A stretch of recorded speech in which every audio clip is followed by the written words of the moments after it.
अस्सलाम वालेकुम रहमतुल्लाहि व बरकातहू। प्यारे तलबा, आज हम प्रैक्टिस पेपर 2 को जो है हल करेंगे। चलिए सीधा क्या है सवालात की तरफ क्या है बढ़ते हैं।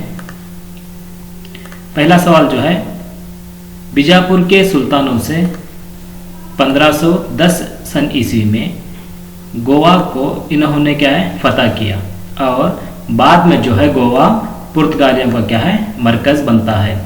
देखिए तो यहाँ पर बीजापुर के सुल्तानों से जो है 1510 सन ईस्वी में गोवा को इन्होंने फतह करा, बाद में उसको क्या है पुर्तगालियों का मरकज़ बनाया।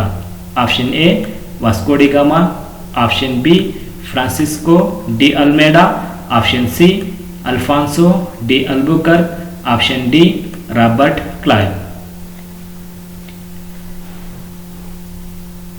आपके जो है देखो बीजापुर के जो सुल्तान थे, बीजापुर के सुल्तानों से गोवा कब फतह हुआ तो 1510 में फतह हुआ। 1510 सन ईस्वी में जो है गोवा को फतह करने वाले कौन थे, या फिर किस सुल्तानों से क्या गोवा को फतह कर लिया गया क्या है, ये बीजापुर के सुल्तानों से क्या है कर लिया क्या है गया है। देखिए आपके ऑप्शन में जो है वास्को डी गामा ये क्या कौन था, इन्हें तो 1498 सन ईस्वी में जो है हिंदुस्तान को आने वाला पहला पुर्तगाली मल्ला था। फ्रांसिस्को डी अल्मेडा इसने जो है नीली आबी पॉलिसी को जारी कराया था, जिसका मकसद जो है समंदर पर इजारादारी करना था। अल्फांसो डी अल्बुकर्क ये जो है 1510 में जो है बीजापुर के सुल्तानों से गोवा को फतह करने वाला और बाद में जो है इसको क्या है पुर्तगालियों को क्या एक मरकज़ बनाने वाला था। अल्फांसो डी अल्बुकर्क को ही क्या हम इस सवाल का क्या ये सही जवाब है, और अल्फांसो डी अल्बुकर्क को जो है पुर्तगालियों का क्या है हकीकी बानी भी क्या हम कहते हैं। रॉबर्ट क्लाइव ये जो है 1765 सन ईस्वी में जो है बंगाल के अंदर 2 अमली हुकूमत को क्या है कायम करने वाला था। चलिए अब दूसरे क्वेश्चन की तरफ हम चलते हैं। पंजाब को अंग्रेजी हुकूमत में शामिल करने वाला कौन था, तो यहाँ पर क्या है तो सवाल जो है पंजाब में जो है कौन जो है, ये पंजाब जो एक रियासत थी जो सिक्कों के अंडर में थी ये, तो इसको क्या है अंग्रेज़ों की हुकूमत में क्या है शामिल करने वाला कौन था। तो आपके ऑप्शन है Lord Dalhousie, B Francisco de Almeida, C Alphonso de Albuquerque, D Robert Clive. जो पंजाब को जो है अंग्रेजी हुकूमत में क्या है शामिल करने वाला लॉर्ड डलहौजी था। गुड, लॉर्ड डलहौजी क्या इसका सही जवाब क्या है होगा। चलिए तीसरे 83 क्वेश्चन की तरफ हम चलते हैं। इस अदालत में देखिए बच्चों यहाँ पर जरा गौर से सवाल को समझिए। इस अदालत में हिंदुओं के मुकद्दस ग्रंथों और मुसलमानों को मुस्लिम शरीयत के कवानीन पर क्या है इंसाफ दिया जाता था। ऐसी अदालत को क्या हम यहाँ पर पहचानना है। ऑप्शन ये जो है जनता अदालत, ऑप्शन बी जुराइमी अदालत, ऑप्शन सी फौजदारी अदालत, ऑप्शन डी अवामी अदालत। चलिए जवाब को क्या है जल्द से जल्द पहचान कीजिए। ओके, तो आपका जो है सही जवाब है अवामी अदालत। डी ऑप्शन क्या यहाँ पर सही जवाब क्या है होगा। देखिए जनता अदालत यह तो क्या आपको क्या है किताब में इसके ताल्लुक से कुछ है ही नहीं, तो जुराइमी अदालत इसको क्या हम फौजदारी अदालत क्या है कहते हैं। देखिए सवाल आपको कर सकते हैं कि जुराइमी अदालत को दूसरे नाम से बुलाया जाता है, कौन से नाम से है बुलाया जाता है, तो फौजदारी अदालत और जुराइमी अदालत क्या है दो भी एक ही हैं। देखिए जुराइमी अदालत में जो है सिर्फ और सिर्फ मुस्लिम जो है शरीयत थे, मुस्लिम के जो शरीयत कवानीन है इसी कवानीन पर क्या है अमल किया जाता था। किसमें जुराइमी अदालत के अंदर। लेकिन अवामी अदालत में जो है हिंदुओं के ग्रंथों के तहत मुसलमानों को क्या है मुस्लिम शरीयत के तहत क्या है यहाँ पर इंसाफ दिया जाता था। जो फौजदारी अदालत जो है ये यूरोप के एक अफसर के ज़ेरे निगरानी में, काजी के ज़ेरे निगरानी में क्या है इसमें इंसाफ क्या है हुआ करता था। अवामी अदालत का ही और एक नाम जो है वो है शहरी अदालत। इसको जारी करने वाला जो है वार्न हेस्टिंग्स था। चलिए समझता हूँ कि इस सवाल को क्या आपने पूरी तरह से समझा होगा। आगे जो है अगला क्वेश्चन जो है आपका, अंग्रेज़ों ने फ्रांसीसी नव आबादी माहे पर हमला करते ही इस जंग का क्या है आगाज हुआ। जो क्वेश्चन नंबर 84, अंग्रेजों ने माहे, जो फ्रांसीसी एक नौ आबादी यानी फ्रांसीसी के अंडर में थी एक इलाका, जो माहे नामी एक इलाका था, इस पर क्या है अंग्रेजों ने हमला करते ही इस जंग का क्या है आगाज हुआ। तो उस जंग की पहचान कीजिए। ऑप्शन ए पहली एंग्लो मैसूर जंग, ऑप्शन बी दूसरी एंग्लो मैसूर जंग, ऑप्शन सी तीसरी एंग्लो मैसूर जंग, ऑप्शन डी चौथी एंग्लो मैसूर जंग। आपका जो इसका क्या है सही जवाब है वह है दूसरी एंग्लो मैसूर जंग। देखिए फ्रांस जो अंग्रेज जो फ्रांसीसी नौ आबादी एक इलाका था, माहे पर जैसा ही हमला करते हैं वहाँ पर क्या है दूसरी एंग्लो मैसूर क्या है शुरू होती है। पहली एंग्लो मैसूर जंग हैदर अली और अंग्रेज़ों के दरमियान लड़ी गई थी। ये जो है मद्रास मुआहिदे के तहत क्या ये जंग का खात्मा हुआ था। दूसरी एंग्लो मैसूर जंग हैदर अली भी होते हैं, इसी के दौरान जो है हैदर अली की क्या है वफात भी क्या है होती है, और ये जो है मंगलूर मुआहिदे के तहत क्या है दूसरी एंग्लो मैसूर जंग का क्या है खात्मा हुआ था। तीसरी एंग्लो मैसूर जंग जो है श्रीरंगपट्टन मुआहिदे के तहत क्या है खात्मा हुआ था। चौथी एंग्लो मैसूर जंग में जो है 1799 में क्या है लड़ी गई, और 1799 में ही जो है टीपू सुल्तान की क्या है वफात भी क्या है हो जाती है। चलो बच्चों अगले क्वेश्चन की तरफ क्या आप बढ़ेंगे। Question number 85। देखिए क्वेश्चन नंबर 85 जो है वेद ही को क्या है मुकद्दस है, वेद क्या है मुकद्दस है, इसलिए जो है इन्होंने क्या है वेदम की तरफ पलटो, वेदम की तरफ लौटा का क्या है नारा दिया। तो जो यहाँ पर देखिए वेद क्या है मुकद्दस थे, इसलिए इन्होंने कहते हैं कि वेदों की तरफ पलटो का एक नारा लगे। तो नारा लगाने वाले कौन थे। Option A Raja Ram Mohan Roy, option B Swami Dayanand Saraswati, option C Swami Vivekananda, option D Atmaram Pandurang. चलो बच्चों जवाब की क्या है पहचान कीजिए जल्द से जल्द। गुड, आपका जो है 85 सवाल का जो है सही जवाब है स्वामी दयानंद सरस्वती। स्वामी दयानंद सरस्वती ने जो है वेदों की तरफ पलटो का क्या है नारा दिया था। राजा राम मोहन राय जो है आत्मसभा और ब्रह्मो समाज की क्या है कायम करने वाले थे। स्वामी दयानंद सरस्वती जो है आर्य समाज, स्वामी विवेकानंदा रामकृष्ण मिशन को क्या है कायम करने वाले थे। चलो बच्चों अगले क्वेश्चन की तरफ क्या है चलते हैं। पहली जंग आज़ादी को जो है अंग्रेजी मौरिखीन ने किस नाम से क्या है बुलाते थे। जो अंग्रेजी मौरिखीन थे, अंग्रेजी की जो तारीखी लिखने वाले थे, उन्होंने जो है हिंदुस्तान की पहली जंग आज़ादी को एक नाम से बुलाते, उसको क्या है नाम क्या था। ऑप्शन ए पहली जंग आज़ादी, ऑप्शन बी आज़ादी की पहली जंग, ऑप्शन सी सिपाहियों का गदर, ऑप्शन डी फौजियों की जंग। चलो बच्चों जल्द से जल्द जो है जवाब की पहचान कीजिए।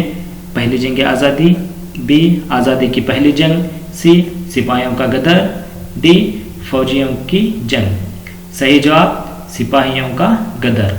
देखिए यहाँ पर जो है अंग्रेज़ी जो मौरिखीन थे, जो अंग्रेज़ी मौरिखीन थे, इन्होंने क्या है सिपाहियों का गदर के नाम से क्या है बुलाते थे। जो पहली जंग आज़ादी है ये हिंदुस्तानी मौरिखीन ने इनको क्या एक इस नाम से क्या है बुलाते हैं, जो 1857 सन ईस्वी में लड़ी गई थी। पूछ सकते हैं कि पहली जंग आज़ादी कब लड़ी गई, तो हिंदुस्तान की पहली जंग आज़ादी जो है 1857 के अंदर क्या है लड़ी गई थी। अगले क्वेश्चन की तरफ क्या है बढ़ते हैं। Question number 87। 1905 सन ईस्वी में हिंदू और मुसलमान इत्तेहाद को तोड़ने के लिए बंगाल की तकसीम जो है इन्होंने की। जो एक बंगाल का इलाका था उसकी तकसीम करने वाले कौन थे। Option A Lord Curzon, option B Lord Wellesley, Lord Dalhousie, option C Lord Wellesley, option D Lord Macaulay. चलिए जवाब आपकी क्या जल्द से जल्द पहचान कीजिए। इसका जो है सही जवाब है लॉर्ड कर्जन। देखिए बंगाल की तकसीम किस साल हुई, यानी बंगाल की तकसीम करने वाला कौन था, लॉर्ड कर्जन था।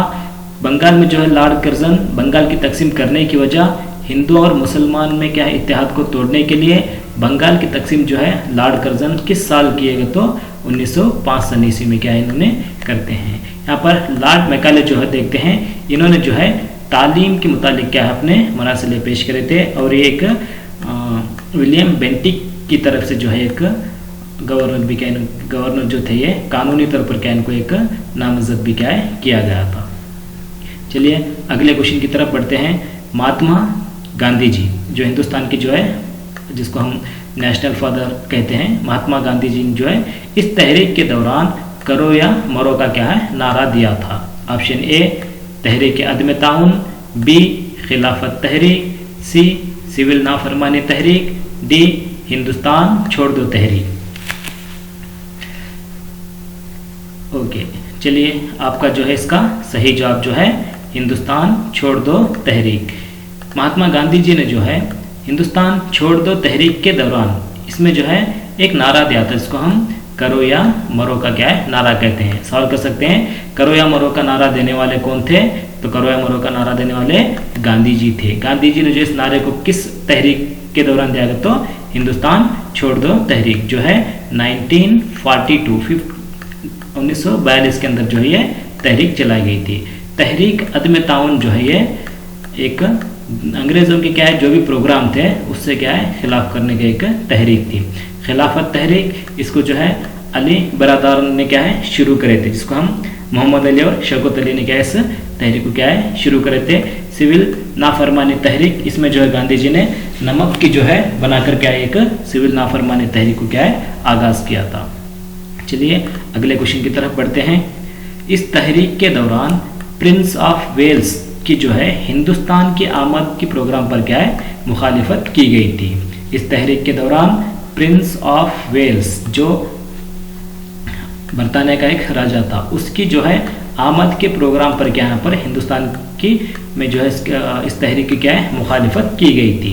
ऑप्शन ये जो है तहरीक अदम ताउन, खिलाफत तहरीक, सिविल नाफरमानी तहरीक, हिंदुस्तान छोड़ दो तहरीक। इसका जो है सही जवाब है तहरीक अदम ताउन। तो तहरीक अदम ताउन जो है इस तहरीक के दौरान जो है बहुत से प्रोग्रामों को क्या है कैंसिल किया गया था। तो उसमें भी एक प्रोग्राम जो है प्रिंस ऑफ वेल्स के आमद पर रखा गया प्रोग्राम भी यहाँ पर कैंसिल हो गया था। चलिए अगले सवाल की तरफ क्या है बढ़ते हैं।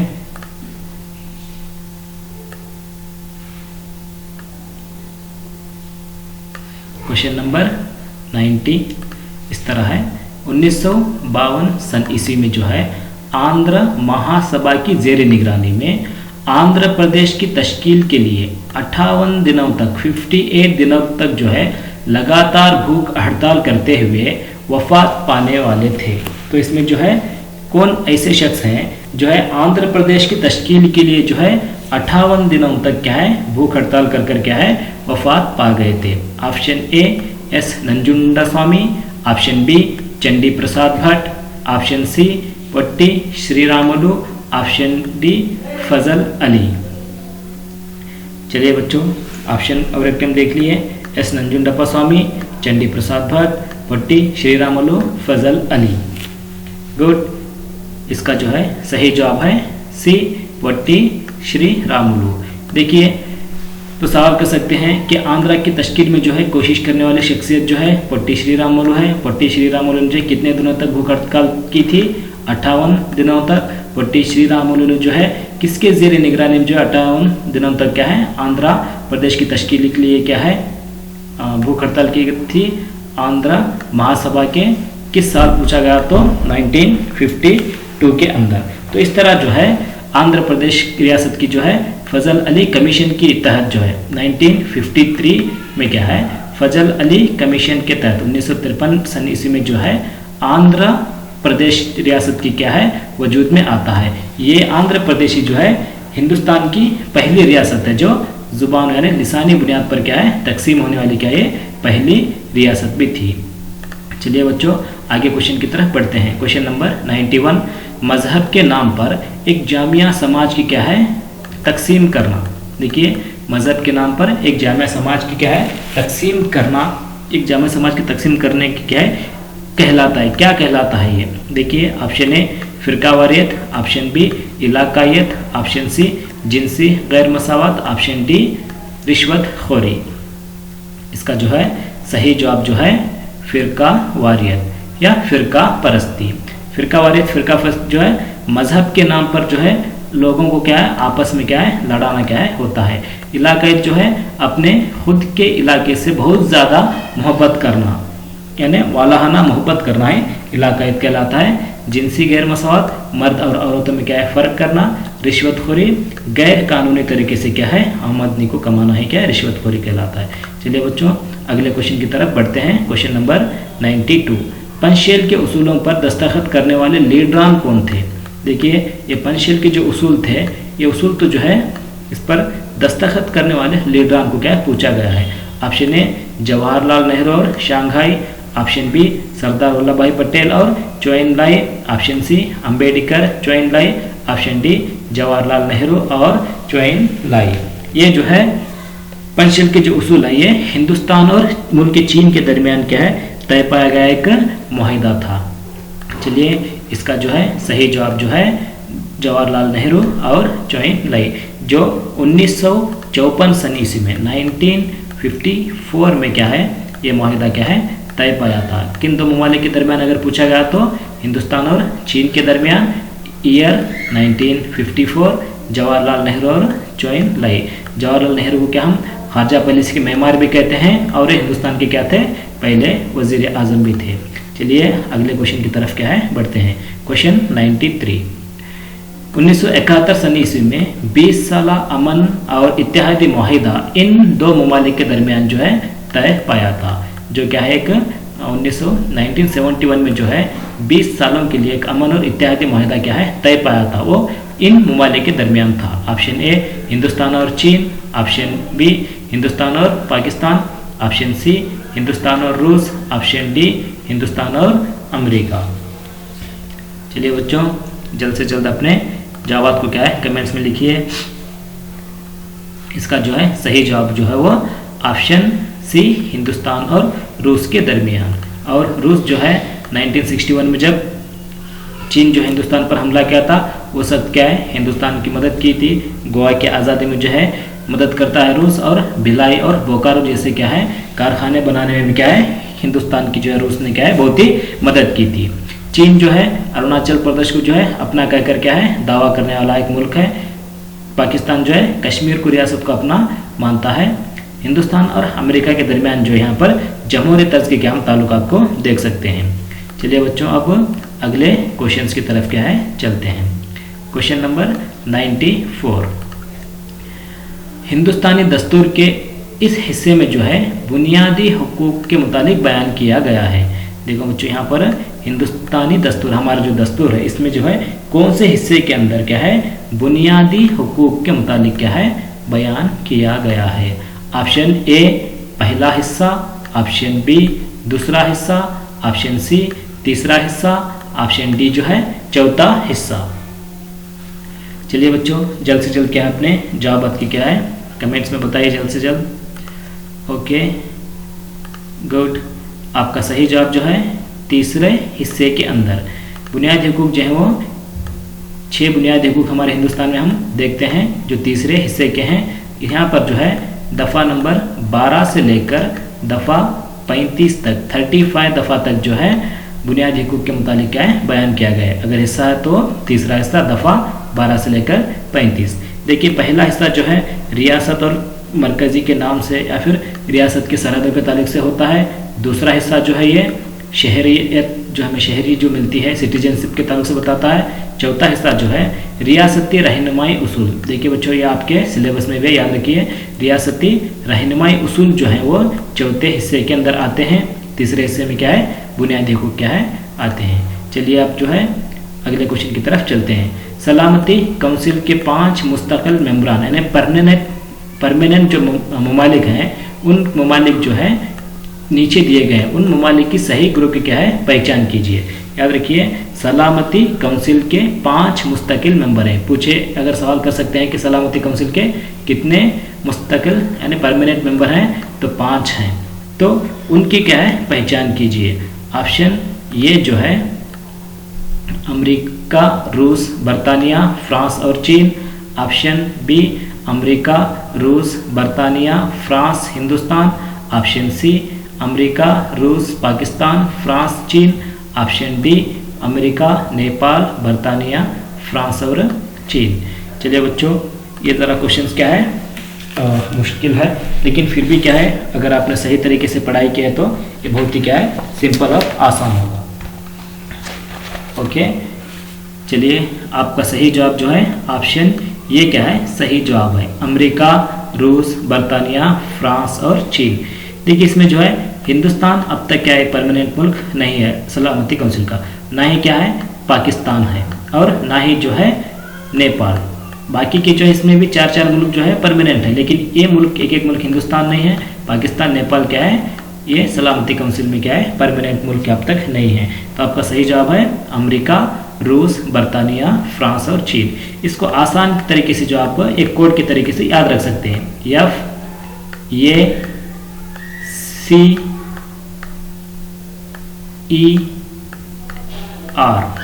फेसर। इसमें जो है देखिए एफ बोले तो फ्रांस, ए अमेरिका, सी बोले तो चीन, ई इंग्लैंड यानी बर्तानिया, आर रसिया यानी रूस। इस फेसर के तरीके से क्या हम इसको याद क्या है वो आसानी से रख सकते हैं। चलिए अब अगले क्वेश्चन की तरफ क्या है बढ़ते हैं। छूतछात से मुतालिक जुराइम का कानून जारी किया गया। जो छूतछात के मुखालिफ जो है इस साल जो है जुराइम का कानून जारी किया गया। Option A 1976, B 1955, C 1989, D 1993, 1976, 1955, 1989, 1993। Okay चलिए बच्चों, आपका जो सही जवाब है 1955 सन ईस्वी में जो है छूतछात से मुतालिक जुराइम का कानून क्या है जारी किया गया था। 1976 में जो है मसावी तनख्वाह का कानून क्या है जारी किया गया था। याद रखिए बच्चों, 1976 में जो है मसावी तनख्वाह का कानून। 1989 में जो है छूतछात से मुतालिक जो जिम्मेदारी थी वहाँ पर तमाम जो वहाँ पर रियासतों की जो है सौंपी जाती है। 1993 में जो है उन्नी कृष्णन और आंध्र प्रदेश की जो एक मसला था हाई कोर्ट में, वो जो है सुप्रीम कोर्ट में, उस मसले को जो है 1993 में क्या हल किया गया और 21 दफ़ा के अंदर क्या है यहाँ पर एक तरमीम करते हुए तालीम को बुनियादी हकूक़ क्या है करार दिया गया है। चलिए अगले क्वेश्चन की तरफ पढ़ते हैं। ये मिसाल मुनज़्ज़िम मजदूर शोबे में नहीं आती। देखिए यहाँ पर ये मिसाल जो है एक, यहाँ पर 4 मिसालें उसमें, ये मिसाल जो है मुनज़्ज़िम मजदूर शोबे में क्या है नहीं आती। डॉक्टर, मौलिम, गैरेज में काम करने वाले, पुलिस। चलिए जवाब को पहचानिए। ओके, आपका सही जवाब जो है गैरेज में काम करने वाले। देखिए गैरेज में जो काम करते हैं इनका एक मुनज़्ज़िम शोबे में क्या है नहीं आता, ये जो है गैर मुनज़्ज़िम शोबे में आते हैं। मुनज़्ज़िम शोबे में जो है डॉक्टर आते हैं, मौलिम जो डॉक्टर अस्पताल में काम करते हैं, मौलिम जो मदरसे में काम करते हैं, पुलिस जो है पुलिस महकमा में, ये तमाम जो है मुनज़्ज़िम मजदूरी में आते हैं। लेकिन गैरेज में काम करने वाला क्या है, ये गैर मुनज़्ज़िम मजदूरी में क्या है आता है। नेक्स्ट क्वेश्चन जो है आपका क्वेश्चन नंबर 98। 1993 में उत्तर प्रदेश में जो है चिपको तहरीक की क़यादत इन्होंने की थी। जो क्या है दरख्तों के बचाने के लिए जो है उत्तर प्रदेश में जो है चिपको तहरीक क्या है चलाई गई थी, वो किसकी क़यादत में क्या है चलाई गई थी। Option A Sunderlal Bahuguna, Shri Chandi Prasad Bhatt, B Sunderlal Bahuguna, सल्यानी किसान, सी मेधा फटकर और बाबा आमटे, डी शिवराम कारंत और केरला साहित्य परिषद। आपका जो है सही जवाब जो है सुंदरलाल बहुगुणा और श्री चंडी प्रसाद भट्ट। इन्होंने जो है उत्तर प्रदेश के अंदर यूपी के अंदर जो है 1993 में चिपको तहरीक को क्या है चला था, मतलब माहौल की हिफाजत के लिए अहम तहरीक थी। यहाँ पर देखिए सुंदरलाल बहुगुणा तो जो है चिपको तहरीक के अंदर आते हैं। सल्यानी के किसान जो करिया के किसान थे, इन्होंने जो है कर्नाटक के अंदर अप्पी को तहरीक को चलाए थे। सुंदरलाल बहुगुणा चिपको तहरीक हैं, सल्यानी के किसान जो है अप्पी को तहरीक हैं। मेधा फाटकर और बाबा आमटे ने जो है गुजरात के अंदर एक नर्मदा तहरीक को क्या इन्होंने चलाए थे। मेवता फाटकर और बाबा आमटे, नर्मदा तहरीक। शिवराम कारंत, ये जो है कर्नाटक में जो है काइगा मुखालिफत तहरीक को क्या इन्होंने चलाया था। केरला साहित्य परिषद, ये जो केरला एक साहित्य परिषद है, इन्होंने जो है साइलेंट वैली, जिसे हम मौन वादी क्या है कहते हैं, साइलेंट वैली या फिर मौन वादी या फिर खामोश नहर की तहरीक जिसे कहते हैं, तीनों से कह सकते हैं, एक साइलेंट वैली भी बोलते हैं, मौन वादी बोलते हैं, या फिर खामोश जो एक नहर थी उसकी तहरीक को क्या है केरला साहित्य परिषद ने क्या है चलाई थी। चलिए अगले क्वेश्चन की तरफ बढ़ते हैं। बचपन की शादी का तदारिक का कानून 2006 में क्या है, जिसके तहत क्या है मुजरिम पर आयद की जाने वाली सज़ा है। बचपन की शादी के तदारक का कानून 2006 के तहत मुजरिम पर आयद की जाने वाली सज़ा है। ऑप्शन ए 2 लाख रुपए और 2 साल कैद, 1 लाख रुपए 2 साल जेल, यानी 2 साल इनको कैद में डाला जाएगा। ऑप्शन सी 1 लाख रुपए और 1 साल जेल। ऑप्शन बी उम्र कैद की क्या है सज़ा। इस सवाल का जो है सही जवाब जो है 1 लाख रुपए और 2 साल जेल होगी। जो भी जो है बचपन की शादी होगी, यानी बचपन की शादी, तो आपको मैंने पिछले सवाल में पेपर में बताया था कि बचपन की शादी क्या होती है। तो बचपन की शादी में जो है जो भी इस कानून को तोड़ते हैं उनको जो है 1 लाख रुपए क्या जुर्माना होगा और 2 साल क्या है जेल होगी। सवाल कर सकते हैं कि बचपन की शादी के तदारीक का कानून कब जारी हुआ, तो साल जो है 2006 के अंदर क्या ये जारी हुआ था। चलिए अगले क्वेश्चन की तरफ बढ़ते हैं। शुमाली अजीम मैदान इस मिट्टी से क्या है तश्कील पाया जाता हुआ है। जो हिंदुस्तान का क्या है शुमाली अजीम मैदान है वो इस मिट्टी से क्या है तश्कील पाया हुआ है। ऑप्शन ए लेटराइट मिट्टी, बी काली मिट्टी, सी लेटराइट मिट्टी, डी सैलाबी मिट्टी। तो इसका जो है सही जवाब है सैलाबी मिट्टी। सैलाबी मिट्टी से क्या है ये तश्कील पाया हुआ है। तो सवाल ऐसा पूछ सकते हैं कि दुनिया का सबसे बड़ा सैलाबी मिट्टी से बना हुआ जो है मैदान है वो हिंदुस्तान का शुमाली अजीम मैदान है। जो दुनिया का सबसे बड़ा जो है सैलाबी मिट्टी से क्या है बना हुआ है। जो ब्रह्मपुत्र है, गंगा है, इन नदियों की जो है बही हुई जो मिट्टी आती है सैलाबी मिट्टी, उससे क्या है तश्कील पाया हुआ है। अगला क्वेश्चन 101, गलत जोड़ी की क्या है पहचान कीजिए। मौसम सरमा 2% बारिश, बी मौसम सरमा 10% बारिश, सी मौसम बारिश 95% बारिश, मौसम डी मौसम पसपाई मानसून 13% बारिश। इसका जो है सही जवाब जो है यानी गलत जोड़ी जो है इसमें वो है मौसम बारिश 95% जो है बरसात। देखिए मौसम बारिश में जो है 75% बरसात होती है। ये जोड़ी क्या है गलत है। ये जोड़ी में मौसम सरमा में 2% बारिश होती है, मौसम गर्मा में 10% होती है, मौसम बारिश में जो है 75% होती है, इसलिए ये गलत जोड़ी है। मौसम पसपाई मानसून में जो है 13% क्या है बारिश होती है। मौसम सरमा जो है ये मौसम सर्द होता है, जनवरी महीने के ज़्यादा सर्दी पाई जाती है। ये मौसम जो है बिल्कुल क्या है नमी और शबनम क्या इस मौसम में आम होती है। और पहाड़ी इलाकों में हम बर्फबारी में हम देख सकते हैं। द्रास जो इलाका है वो सबसे सर्द इलाका है। मौसम गर्मा खुश्क और झलसाने वाला होता है, 10% क्या है बारिश होती है। और इसमें जो है ये मौसम में गंगानगर में जो है सबसे ज़्यादा क्या है गर्मी यानी दर्जा हरारत होती है।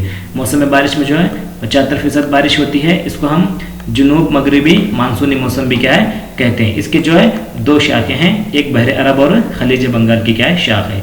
मौसम पसपाई मानसून जो है 13% क्या है बारिश होती है। ये जो है शुमाल मशरिकी मौसम क्या है इसको हम कहते हैं। ये मौसम जो है गैर मुतदल का एक आबहवा का मौसम है, क्योंकि इस मौसम में जो है बार बार जो है खलीज बंगाल से क्या है तूफान वगैरह क्या है सैलाब तूफान वगैरह क्या है वाक़ा क्या है होते रहते हैं। चलिए अगले क्वेश्चन की तरफ बढ़ते हैं। इस जो है मिट्टी के कटाव के जो है अहम वजूहात क्या हैं। जो मिट्टी का कटाव होता है, मिट्टी की जो ऊपरी परत जो होती है वो ख़त्म होती है, इसकी अहम वजह क्या है। ऑप्शन ए जंगलात की तबाही, ऑप्शन बी कशीर चरवाही, ऑप्शन सी मुंतकली ज़राअत का रिवाज, ऑप्शन डी दिए गए तमाम वजूहात। गुड। देखिए बच्चों यहाँ पर दिए गए तमाम वजूहात की वजह से क्या है यहाँ पर मिट्टी का क्या है कटाव क्या है होता है। चलिए अगले क्वेश्चन की तरफ क्या है बढ़ते हैं। हिंदुस्तान में सबसे ज़्यादा जंगलात इस रियासत में क्या है पाई जाती है। ऑप्शन ए गोवा, मध्य प्रदेश, हरियाणा, मगरबी बंगाल। जल्द से जल्द जवाब को पहचानिए। हिंदुस्तान मतलब सबसे ज़्यादा जंगलात कहाँ पर पाए जाते हैं, इस रियासत में क्या जंगलात सबसे ज़्यादा क्या है पाए जाते हैं। ओके, सही जवाब जो है इसका ऑप्शन बी क्या है सही जवाब है, मध्य प्रदेश यहाँ पर सही जवाब होगा। चलिए अब अगले क्वेश्चन की तरफ क्या है बढ़ते हैं। ये नदियाँ जो हैं, इसमें से जो नदी दी गई मशरिक की जानिब बहते हुए खलीज बंगाल में समा जाते हैं। इसका यहाँ पर जो ये नदियाँ क्या है मशरिक की जानिब बहते हुए, जो हिंदुस्तान है हमारा वो हिंदुस्तान की क्या है मशरिक की जानिब बहते हैं और जाकर क्या है खलीज बंगाल में क्या है समा जाते हैं। तो वो नदियाँ कुछ इस तरह हैं। Option A Ganga, Krishna, Kaveri, B Sindh, Ganga, Sharavati, C Sharavati, Narmada, Tapi, B Brahmaputra, Narmada और तापी। आपका जो है सही जवाब जो है वो है ऑप्शन ए गंगा, कृष्णा और कावेरी। ये जो है गंगा नदी, कृष्णा नदी, कावेरी नदी, ये जो है मशरिक की जानिब बहते हैं और जाकर जो है खलीज बंगाल में क्या है समा जाते हैं। दरिया सिंध जो है ये बहर अरब में क्या है समा जाती है। यहाँ पर देखिए खलीज बंगाल में भी उन्होंने पूछा है, यहाँ पर दरिया सिंध जो है बहर अरब में क्या है समा जाती है। गंगा तो क्या है खलीज बंगाल, लेकिन सिंध जो है ये बहर अरब में, शरावती भी जो है बहर अरब में क्या है समा जाती है। शरावती नदी, नर्मदा, तापी जो है मगरिब की तरफ क्या बहने वाली नदियाँ हैं। ब्रह्मपुत्र तो खलीज बंगाल में होती है, लेकिन नर्मदा और तापी नदी जो है ये मशरिक की तरफ नहीं बहती है, जो है मगरिब की तरफ क्या है बहने वाली नदियाँ हैं। चलिए अब जो है अगले क्वेश्चन की तरफ बढ़ते हैं। धान पैदा करने वाली हिंदुस्तान की सबसे बड़ी रियासत, यानी किस रियासत में हिंदुस्तान में जो सबसे ज़्यादा धान की पैदावार होती है। Option A Gujarat, B Andhra Pradesh, C मगरबी बंगाल, डी कर्नाटका। सही जवाब जो है इसका ऑप्शन सी मगरबी बंगाल। मगरबी बंगाल में जो है सबसे ज़्यादा क्या है धान की पैदावार होती है। चलिए अगला क्वेश्चन 106। ये आंध्र प्रदेश के साहिल पर वाक़ा जो है गहरी बंदरगाह है। आंध्र प्रदेश की रियासत में जो है बंदरगाह जो है सबसे ज़्यादा क्या है एक गहरी बंदरगाह जो मानी जाती है वो आंध्र प्रदेश की साहिल पर है। उसकी पहचान कीजिए। ए कोलकाता बंदरगाह, बी विशाखापट्टनम, सी कांडला, डी कोच्चि। आपका सही जवाब जो है विशाखापट्टनम।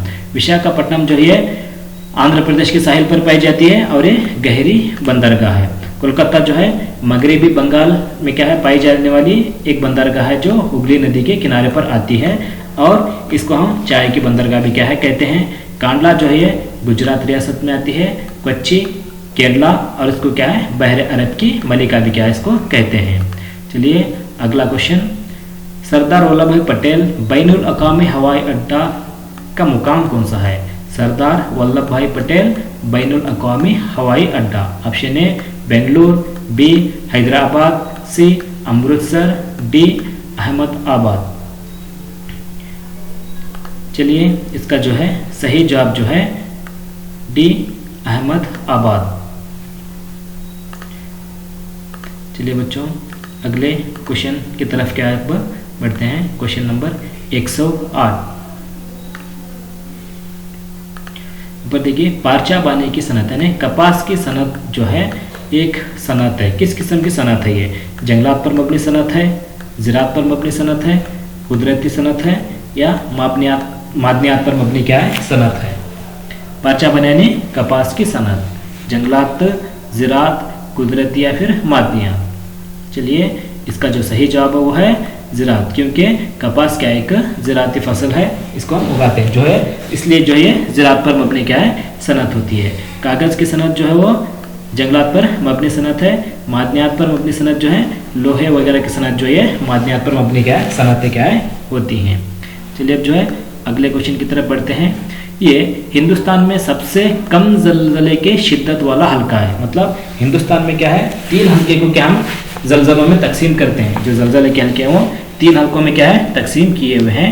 तो इसमें जो है सबसे कम शिद्दत वाला हल्का कौन सा है। तो ऑप्शन ए हिमालयी हल्का, ऑप्शन बी सिंध गंगा का हल्का, ऑप्शन सी सतह मुर्तफा का हल्का, ऑप्शन डी जज़ायर का हल्का। चलिए आपके जो है सही जवाब जो है वो है जज़ायर का हल्का। सबसे कम जो है शिद्दत वाला हल्का वो है जज़ायर का हल्का। हिमालयी हल्का जो है वो सबसे ज़्यादा जलजले का हल्का है। और सिंध गंगा का हल्का ये मोतदल, यहाँ पर क्या है औसतन क्या है यहाँ पर जलजले होते हैं, तो मोतदल क्या है हल्का। ये क्या है इस हल्के को हम क्या है जलजलों के हल्कों में क्या है शामिल क्या है नहीं करते। चलिए बच्चों अगले क्वेश्चन तरफ बढ़ते हैं। देखिए एक मुल्क की कुल आमदनी जो है 5 करोड़ है और कुल आबादी क्या है 5 लाख होगी, तो उस मुल्क की क्या है फीकस आमदनी क्या है कितनी होगी। देखिए सवाल जो है एक मुल्क की कुल आमदनी, देखिए यहाँ पर कुल आमदनी जो है 5 करोड़ है, तो कुल आबादी क्या है 5 लाख है, तो इस मुल्क की क्या है फीकस आमदनी क्या होगी। देखिए बच्चों फीकस आमदनी किसे कहते हैं हम, एक मुल्क की जो है कुल कौमी आमदनी को कुल आबादी से तकसीम करने पर जो मजमा बचता है उसको क्या कहते हैं हम फीकस आमदनी कहते हैं। अब देखिए यहाँ पर 5 करोड़ जो है उसको हम क्या है लिख लीजिए।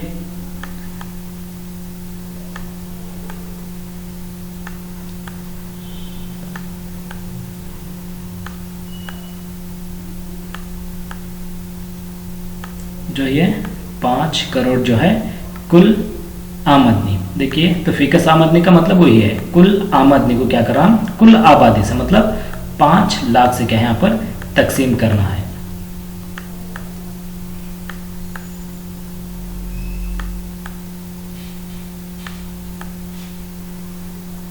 ये जो है 5 लाख 5 करोड़ तो सिफर, तो हम मैथमेटिक्स तरीके से क्या इसको काटते हुए अगर चले गए तो 515 एक बचता, मतलब 100 रुपया जो हमारी क्या है कुल क्या है फिकस आमदनी होगी। ऑप्शन बी जो है इसका सही जवाब होगा। चलिए अब जो है अगले क्वेश्चन की तरफ बढ़ते हैं। देहातों की तरक्की ही हिंदुस्तान की हकीकी तरक्की है, मतलब देहात अगर तरक्की पाए तो वह क्या है हिंदुस्तान भी क्या है तरक्की पाता है। ये कहने वाले कौन थे। Option A Gandhi ji, B Jawaharlal Nehru, C Ambedkar, D Abdul Kalam Azad. आपका सही जवाब जो है गांधी जी। देहातों की तरक्की ही हिंदुस्तान की असल तरक्की है, ऐसा कहने वाले कौन थे, तो ऐसा कहने वाले क्या है गांधी जी थे। नेक्स्ट क्वेश्चन, देहातों में पिछड़ेपन और गरीबी की अहम वजूहत क्या है।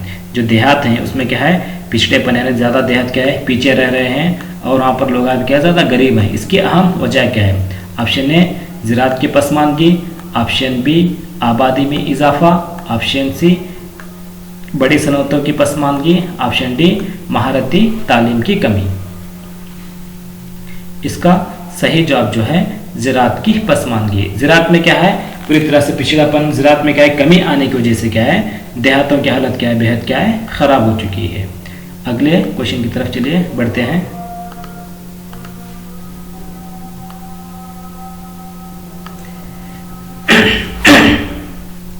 चलिए आम तनख्वाह लेने वाले, जो आम लोग होते हैं आम तनख्वाह लेने वाले या फिर मुकर्ररा क्या है आमदनी रखने वाले लोग ज़्यादातर क्या है ये खाता क्या है खोलते हैं। तो ये लोग कौन सा खाता किस किस्म का खाता खोलते हैं। ऑप्शन ए मुकर्ररा डिपॉजिट खाता, बी मुकर्रर डिपॉजिट खाता, सी चालती खाता, डी क्या है बचत खाता। तो आम तनख्वाह रखने वाले या मुकर्रर आमदनी जो रखते हैं ऐसे लोग क्या है किस किस्म का खाता खोलते हैं, तो ऐसे लोग इस सवाल का जो जवाब सही जवाब है बचत खाता। बचत खाता जो है ये आम और क्या है तनख्वाह रखने वाले लोग क्या है खोलते हैं। चलिए अगले क्वेश्चन देखते हैं। अपनी मुस्तकबिल की ज़रूरियात के लिए खोले जाने वाला खाता कौन सा है। जो मुस्तकबिल की ज़रूरत मतलब तालीम हो या फिर कुछ अशिया को ख़रीदने हो या फिर बच्चों की क्या अपनी शादी की ज़रूरत के लिए हो, अपने फ्यूचर की जो भी ज़रूरत को पूरा करने के लिए जो है खोले जाने वाला खाता है। ऑप्शन ए जो है मुकर्रर डिपॉजिट खाता, बी मुकर्रर डिपॉजिट खाता, सी चालती खाता, जो डी है वो क्या है बचत खाता। चलिए इसका सही जवाब जो है मुकर्रर डिपॉजिट खाता। देखिए बच्चों यहाँ पर सवाल को ज़रा समझिए, यहाँ पर मुकर्ररा है यहाँ पर मुकर्रर, दिखने में क्या है दो भी ज़रा पढ़ने में सेम ही पढ़ते हैं। मुकर्ररा जो है ये एक मुद्दत के लिए रकम रखी क्या इसमें जाती है, इससे एक बार रकम रखे तो क्या है वो मुद्दत खत्म होने तक क्या इसको नहीं निकाल सकते। मुकर्रर डिपॉजिट जो है मुस्तकबिल की ज़रूरत के लिए या फिर फ्यूचर की ज़रूरत के लिए यहाँ पर रखा जाता है। चालती खाता जो है तिजारत करने वाले या फिर सनत करने वाले लोग क्या है खोलते हैं। चलिए अगले सवाल की तरफ बढ़ते हैं। इनको जो है बाजार का बादशाह माना गया है। ऑप्शन ए ताजिर, पैदाकार, गाहक, दलाल। तो इनको क्या हम बाजार का बादशाह, किंग ऑफ मार्केट क्या इनको कहते हैं। इनको जो है बाजार का बादशाह जो है, ऑप्शन आपका सही है ऑप्शन सी गाहक जो है सही जवाब है। गाहक को हम क्या है बाजार का क्या है बादशाह मानते हैं। नेक्स्ट क्वेश्चन, घर बैठे ही अपने घर में रहते हुए क्या है इंटरनेट की मदद से अमेज़न या फ्लिपकार्ट के जरिए अशिया को खरीदना क्या है क्या कहलाता है। ऑप्शन ए तिजारत करना, option B teleshopping, option C digital shopping, option D home shopping. देखिए हम क्या है घर बैठे ही क्या है इंटरनेट की मदद से क्या है बहुत से अशिया को मंगाते हैं, जैसा कि अमेज़न का इस्तेमाल करते हैं, फ्लिपकार्ट का करते हैं, स्विगी, जोमेटो वगैरह और दीगर बहुत से चीज़ों का क्या है ऑनलाइन हम चीज़ों को क्या है घर बैठे मंगाते हैं। ऐसी शॉपिंग को क्या कहते हैं। तो इस सवाल का जो है सही जवाब जो है वो टेली शॉपिंग कहते हैं। इसको क्या कहते हैं बच्चों, हम टेली शॉपिंग क्या इसको कहते हैं। चलिए अब जो है अगले क्वेश्चन की तरफ क्या है बढ़ते हैं। देवदासी का निज़ाम जो है गैर कानूनी है, क्यों? क्या वजह से क्या है एक देवदासी निज़ाम है वो गैर कानूनी है क्योंकि ऑप्शन ए बच्चा मजदूरी को फ़रोग मिलता है, ऑप्शन बी इस निज़ाम से बचपन की शादी और जिनसी इस्तेहसाल को क्या है फ़रोग मिलता है, ऑप्शन सी इस निज़ाम में जनेनी कत्ल होता है, ऑप्शन डी इस निज़ाम में लड़कियों को जिंदा जलाया जाता है। चलिए बच्चों बहुत ही क्या एक अच्छा क्वेश्चन है ये। जो देवदासी निज़ाम है, देखिए देवदासी निज़ाम गैर कानूनी क्यों है, क्योंकि इसमें जो है बचपन की शादी होती है और इसमें जिनसी इस्तेहसाल को क्या है फ़रोग क्या है मिलता है। तो देवदासी निज़ाम इसीलिए क्या है गैर कानूनी, क्योंकि बचपन की शादी भी गैर कानूनी है और जिनसी इस्तेहसाल भी क्या है गैर कानूनी है, इसलिए जो है निज़ाम क्या है ये गैर कानूनी क्या है होता है। देखिए देवदासी निज़ाम किसे कहते हैं हम, तो बचपन में लड़की की जो है बचपन में ही शादी की जाती है, वो भी देवताओं के नाम पर मंदिर के अंदर, बाद में क्या उसे वहीं पर छोड़ दिया जाता है, जो क्या है वो जिनसी इस्तेहसाल का क्या है शिकार बनती है। बच्चा मजदूरी जो हम 14 साल से कम उम्र वाले बच्चे को क्या है अगर आमदनी के घर से काम करो तो बच्चा मजदूरी कहते हैं। जननी कत्ल जो है लड़की के हमल माँ के हमल में क्या है लड़के का कत्ल करना क्या है कहलाता है। चलिए अब जो है अगले क्वेश्चन की तरफ क्या है बढ़ते हैं।